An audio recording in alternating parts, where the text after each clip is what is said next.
Ejia mahiga marokire mihango-ini yao ya o muthenya kware-ini ino ya mahiga itura-ini ria Songo kaunti-ini ya Siaya matekumenya ugwati uria mangetheire.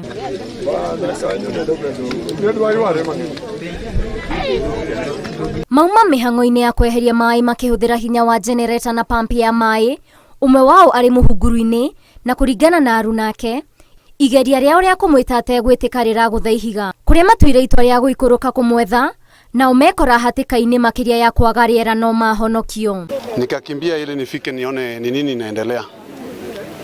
Nikapata kama tayari ndugu yangu alikuwa ashaingia ndani ya shimo, akafunga mtu wa kwanza, tukavuruta, tukafunga wa pili, tukavuruta, tukafunga wa tatu, tukavuruta, na wote watatu wakaweza kusaidiwa, ilhali mmoja tukashindwa kusaidia. Niliambia watu wa juu wavurute kwa sababu hata mimi nguvu yangu ilisaisha.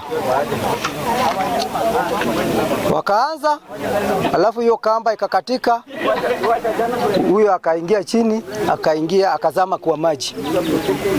Sasa mpaka sasa hii tunaomba tu usaidizi, na yeye bado ako kwa shimo. Kuringana na OCPD wa Siaya Benedict Mwangangi, agikira horo uyu mukode na njira ya thimu, atatu aya mararigitwo thibitari-ini nene ya Siaya guku mihango ya gwethana na muruna wao igithie na mbere rungu rwa ugitiri wa maabitha a borithi. Ngiribotera Inooro TV, ritwa riakwa ni Waithira wa Ndwati.